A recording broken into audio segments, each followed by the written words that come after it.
Bismillahirrahmanirrahim. Assalamualaikum warahmatullahi wabarakatuh. Sekarang kita dah berada pada bab yang ke-9, penyelesaian segitiga matematik tambahan tingkatan 4 KSSM.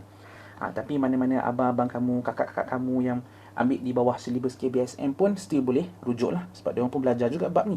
Konten semua sama, jangan risau. Okey, apa yang akan kita belajar dalam bab penyelesaian segitiga ni? Dalam bab ni, kita akan belajar mencari nilai-nilai semua sisi dan semua sudut yang ada pada sesebuah segitiga.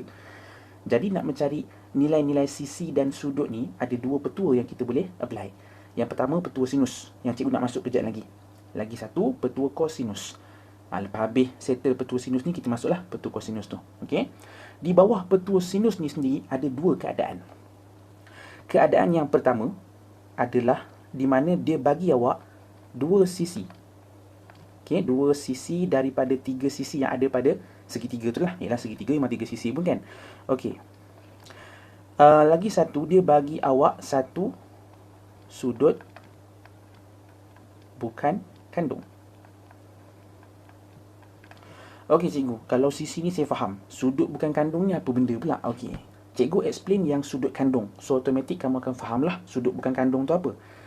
Kita tengok pada gambar rajah yang terakhir ni. 70 darjah ni kita panggil sebagai sudut kandung.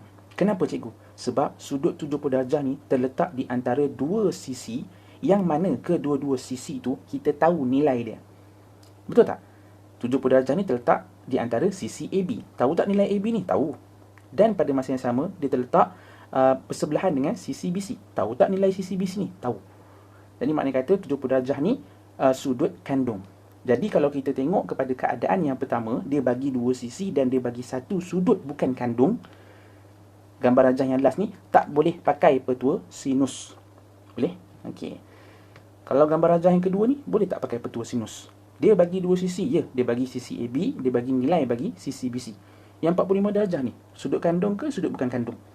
Sudut bukan kandung. Betul tak? Sebab apa? Sudut 45 darjah ni dia terletak di antara sisi BC dan sisi AC. Tetapi kita cuma tahu sisi yang BC sahaja. Betul tak? Yang AC ni tak tahu. Jadi makna kata 45 darjah ni sudut bukan kandung. Ia boleh pakai petua sinus. Kalau gambar yang first ni, boleh tak pakai petua sinus? Pun boleh juga. Dia bagi dua sisi dan dia bagi satu sudut bukan kandung. Betul tak? So dia pun boleh pakai petua sinus. Katakanlah cikgu buat sedikit adjustment.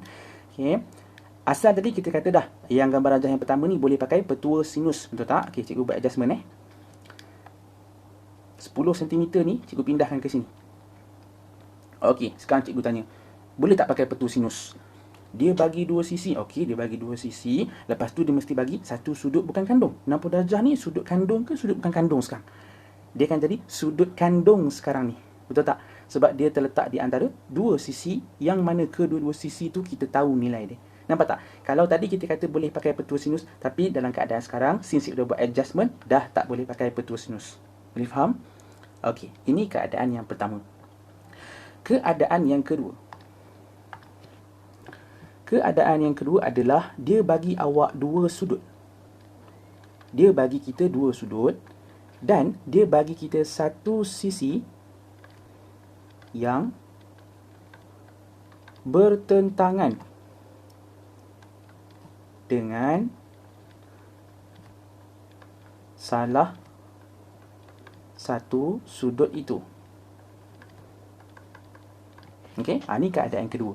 Dia bagi kita dua sudut, lepas tu dia bagi kita satu sisi yang bertentangan dengan salah satu sudut yang dia bagi tu. Jom kita tengok gambar rajah yang pertama.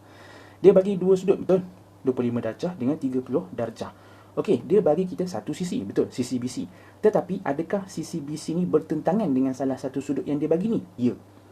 Sisi BC ni bertentangan dengan sudut 30 darjah ni, betul tak? Jadi yang ni pun boleh pakai petua sinus. Gambar rajah yang kedua.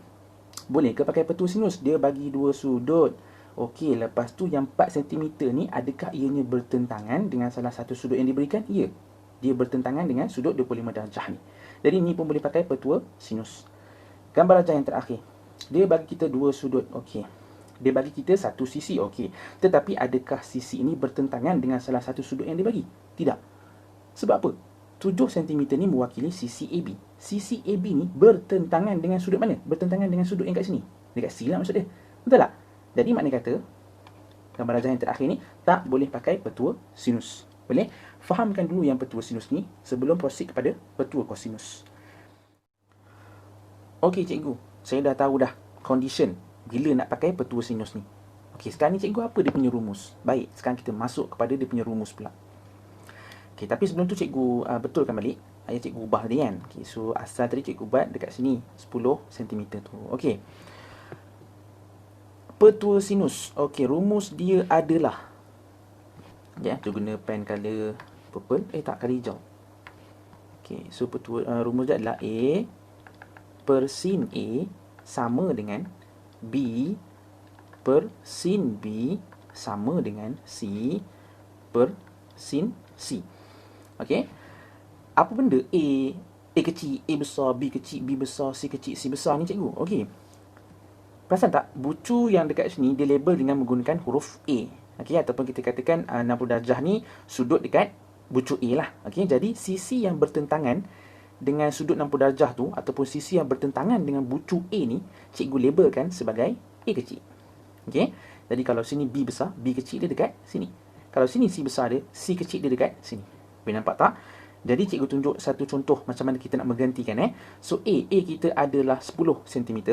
10 je lah kan. Okay. Per sin A. Okay. Sin A. A kita merujuk kepada sudut yang dekat bucu A ni. So sin 60 darjah. Ini cara kita nak menggantikan. Cikgu tak boleh nak tunjukkan semua sebab B dengan sin B ni kita tak cukup maklumat. Betul tak? Tak cukup maklumat. Okay. Cikgu just tunjukkan satu je. So nanti bila masuk soalan awak akan nampak lah cara penggunaan dia macam mana. Okay. Fahamkan dulu benda-benda ni.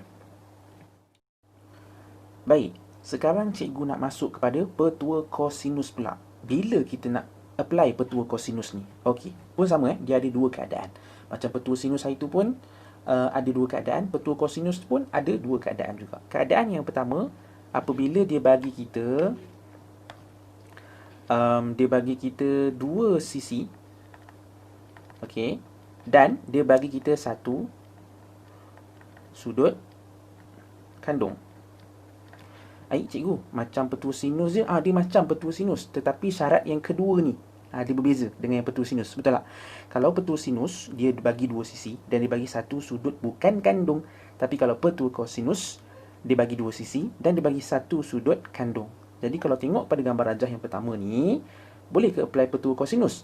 Dia bagi dua sisi dan dia bagi satu sudut. Adakah sudut ni sudut kandung ataupun sudut bukan kandung? Ini adalah sudut bukan kandung. Jadi makna kata, first diagram ni tak boleh pakai petua kosinus. Okay, cikgu harap awak dah kuasai lah apa yang dimaksudkan dengan sudut kandung, sudut bukan kandung. Boleh Okey, gambar rajah yang kedua ni, dia bagi dua sisi dan dia bagi satu sudut. Sudut yang dia bagi ni sudut kandung ke bukan kandung? Bukan kandung. Jadi tak boleh pakai petua kosinus. Gambar rajah yang terakhir, dia bagi dua sisi, dia bagi satu sudut. Adakah sudut ni sudut kandung? Ya, sudut kandung.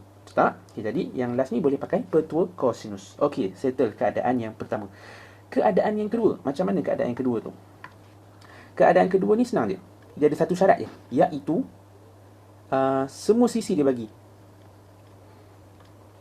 Semua sisi diberi. Dah, itu syarat dia. Jadi kalau tengok gambar rajah ni, bila kamu tengok semua sisi segitiga ni dia bagi, tapi cikgu dia tak bagi apa-apa sudut pun, tak apa. Sebab syarat dia satu je, semua sisi dia bagi. So makna kata kita boleh apply petua kosinus. Boleh faham Cikgu kata kalau dia bagi tiga sisi, lepas tu dia bagi sudut pula cikgu, lagi senang kerja kita. Boleh faham Okey, pendek je petua kosinus ni. Okey, sekarang apa pula rumus untuk petua kosinus ni? Okey. Okey, cikgu pakai segitiga yang ni Macam cikgu dah pernah ajar sebelum ni, kalau sini cikgu punya A besar, sini A besar cikgu, so A kecil cikgu kat sinilah. Okey. C besar cikgu kat sini, so C kecil cikgu kat sini. Okey, B besar kat sini, so B kecil kat sini. Okey, jadi rumus dia adalah A kuasa 2 sama dengan B kuasa 2 tambah C kuasa 2 tolak 2BC cos A. Atau B kuasa 2 sama dengan A kuasa 2 tambah C kuasa 2 tolak 2AC cos B. Atau C kuasa 2 sama dengan A kuasa 2 tambah B kuasa 2 tolak 2AB cos C. Boleh Bila sebut cos A, cos B, cos C ni maksudnya sudut lah tu. Okay, sudut yang ada pada bucu A, sudut yang ada pada bucu B, sudut yang ada pada bucu C. Tu maksud dia. Okay, cuma kita kena sesuaikan lah mengikut soalan tu nanti. Soalan tu nak apa? Soalan tu nak sudut dekat A ke? Nak sudut dekat C ke? Sudut dekat B ke? Tu kita kena sesuaikan. Kalau kita diminta untuk cari sudut yang dekat bucu A ni, so kita akan pakai ni yang first ni. Kalau diminta kita cari sudut yang dekat B ni, kita pakai yang kedua ni.